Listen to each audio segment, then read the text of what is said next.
Hello अस्सलाम वालेकुम everyone.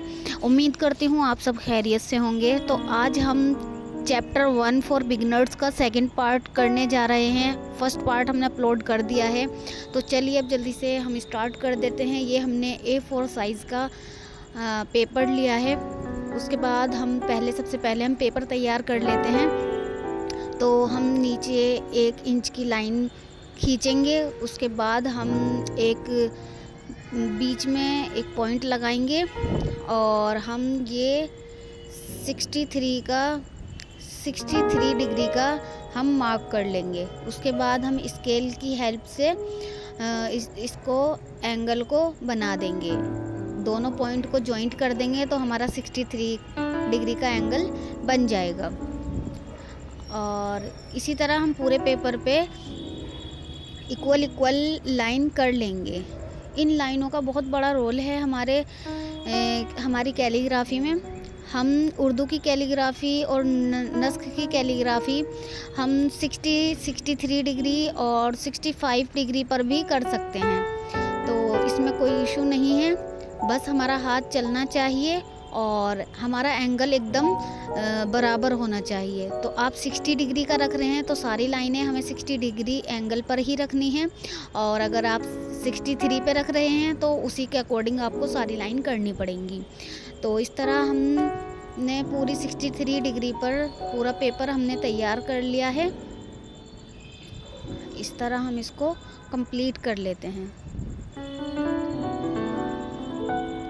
ये हमारा सेकंड पार्ट है चैप्टर 1 का फॉर बिगिनर्स कैलीग्राफी के लिए। तो इस तरह हमने कंप्लीट कर लिया है। अब हम एकदम स्ट्रेट लाइन बनाएंगे जो कि 90 डिग्री पर होती है। एकदम स्ट्रेट लाइन पूरे पेपर पर हम खींच लेंगे, ताकि जब हम कलम को चलाएं तो हम इन स्ट्रेट लाइन की हेल्प से अलिफ वगैरह ठीक से बना सकें। तो इस तरह हम पूरे पेपर पे लाइन एक बार बना लेंगे और पूरा पेपर अपना कैलीग्राफी करने के लिए तैयार कर लेंगे। जब हमें कैलीग्राफी आ जाती है तो हमें एंगल का अंदाज़ा हो जाता है, तो उसके बाद हमें इन लाइंस की ज़रूरत नहीं पड़ती है। लेकिन हम जैसे बिगिनर्स हैं, तो अगर आप बिगिनर्स हैं तो आपको इन लाइन की हेल्प ज़रूर लेनी चाहिए। तो इस तरह हम इधर से भी हम स्ट्रेट लाइन बना लेंगे पूरे पेपर पे। बिगिनर्स के लिए ये लाइनें काफ़ी मायने रखती हैं, क्योंकि उन्होंने पहले से कलम नहीं चलाया होता है, तो वो बिल्कुल कलम को उस लाइनों पे रख कर और स्ट्रेट लाइन और 63 डिग्री की लाइन उन सब पर रख के बहुत ही आसानी से कैलीग्राफी को कर सकते हैं। उनसे बहुत आसानी से कलम चलाना आ जाएगा। तो इस तरह हमने अपना पेपर तैयार कर लेना है। ये 90 डिग्री पर हम सारी लाइनें बना रहे हैं। हमने हॉरिजॉन्टल वर्टिकल बोथ साइड हमने 90 डिग्री की लाइनें बनाई हैं, और इन बिटवीन हमने 63 डिग्री पर लाइनें बनाई हैं जिस पर हम कैलीग्राफी करेंगे। यानी जब हम नस्ख या नस्तालिक यानी उर्दू की कैलीग्राफी करेंगे तो हमने 63 डिग्री उसके लिए तैयार कर ली है। अब हमारा पेपर बनके तैयार हो गया है। अब आप देख सकते हैं ये लाइनें। तो ये हमारा 63 डिग्री का, तो हम इस वाली लाइन को थोड़ी डार्क कर लेंगे ताकि जो 63 डिग्री का एंगल है वो हमें साफ नज़र आ जाए। तो हमने इस वाली लाइन को थोड़ा डार्क कर लिया है। ये हमारा 63 डिग्री का एंगल है। और अब हम लेंगे अपना कलम। अब हम आपको बताएंगे कि किस तरह आपको कैलीग्राफी करनी है। तो ये जो हमने 63 डिग्री की लाइन बनाई है, इस पे आपको कलम का कत रखना है। कत यानी कलम की टिप। इस तरह हमने एक नुक्ता बनाना है। नुक्ता हमारा ऐसा बनना चाहिए, उसकी लंबाई और चौड़ाई पूरी एक कत की होनी चाहिए, लंबाई भी और चौड़ाई भी, ताकि वो एकदम चकोर नज़र आए। तो चकोर नज़र आएगा तो वो जब ही खूबसूरत लगेगा। और इस नुक्ते को हम बोलते हैं नुक्ता चहार गोशा। इस नुक्ते को हम क्या बोलते हैं? नुक्ता 4 गोशा। ठीक है, नुक्ता भी हम ऐसे ही नहीं बना देते हैं। नुक्ता बनाने का भी एक तरीक़ा होता है, जो कि लंबाई और चौड़ाई हमारी एक एक कत की होनी चाहिए। आप कितना भी बड़ा कलम ले लें, उसकी लंबाई और चौड़ाई आपकी एक एक कत की ही होनी चाहिए। अब और इन सब का बहुत बड़ा रोल है। जैसे अब हमने ये वाला बनाया है और इसका नाम है नुक्ताए खमीदा।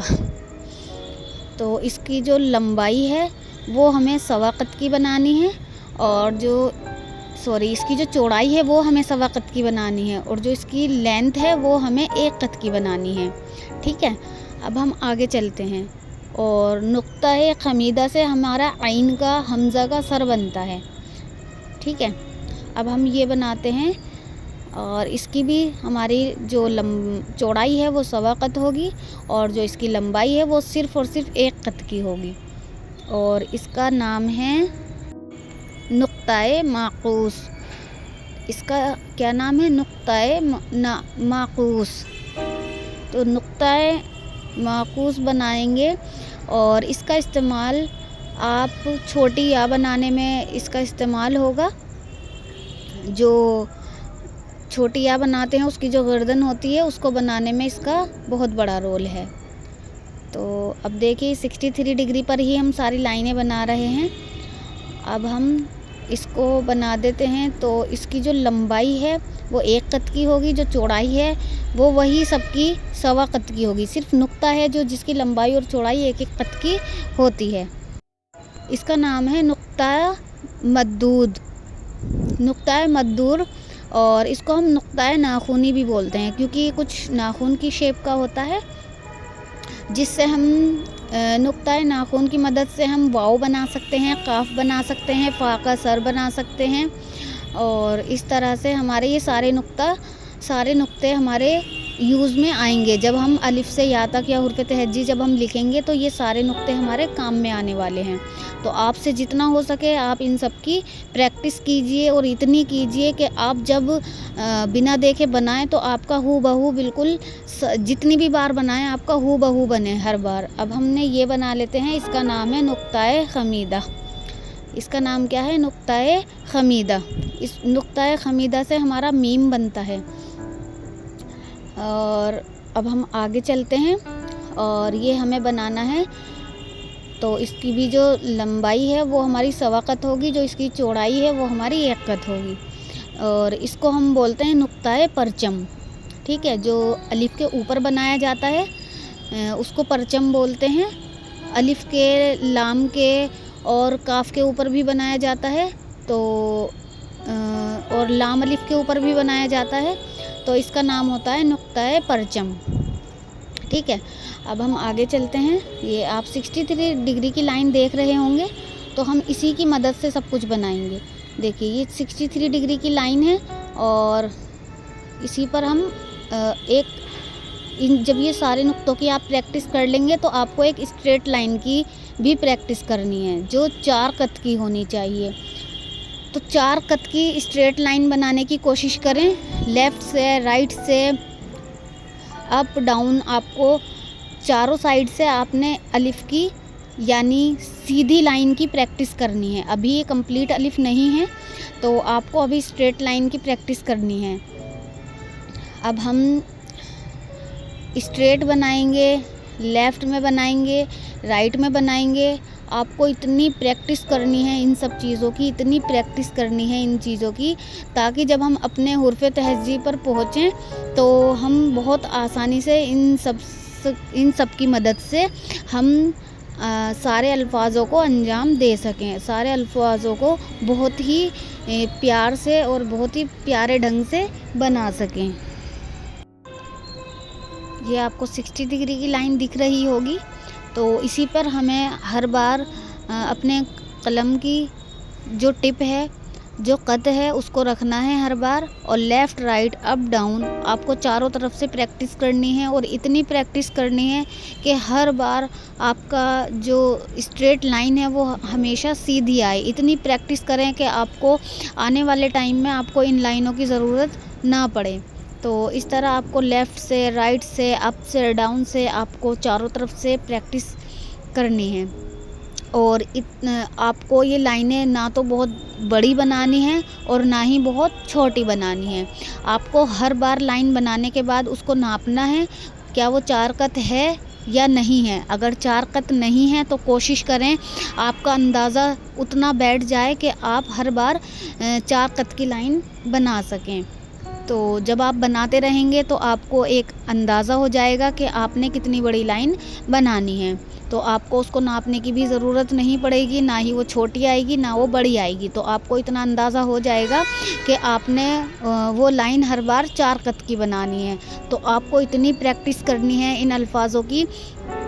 ये सारे नुक्ते आपको एक-एक लेने हैं और एक-एक लेने के बाद आपको इतनी प्रैक्टिस करनी है तो कि आपका पेपर वाइट की जगह ब्लू दिखाई दे या ब्लैक दिखाई दे। जिस भी इंक से आप काम कर रहे हैं वो पूरा पेपर उस कलर का दिखाई दे और उसमें वाइटनेस ख़त्म हो जाए। आपको इतनी प्रैक्टिस करनी है। मेरा कहना तो ये है, आप जब भी काम करें तो ब्लू इंक से काम करें, क्योंकि वो बहुत अट्रैक्टिव होती है और कैलीग्राफी में बहुत अच्छा उससे मतलब अच्छा हमारा ध्यान रहता है। तो इतनी प्रैक्टिस करें कि आपका पेपर ब्लैक या वाइट की जगह ब्लू दिखाई दे। तो आपको एक-एक अल्फाज लेना है, उसकी प्रैक्टिस करनी है। अगर आपको वीडियो पसंद आई है तो लाइक, कमेंट, शेयर और सब्सक्राइब करना बिल्कुल ना भूलें। अगर आप हमारे चैनल पर नए हैं तो इसको बिना सब्सक्राइब करे बिल्कुल भी ना जाएं। और हो सके तो अपने व्हाट्सएप ग्रुप में हमारी वीडियो शेयर कर दें। मिलते हैं नेक्स्ट वीडियो में। अस्सलाम वालेकुम। ख्याल रखें अपना और अपनों का।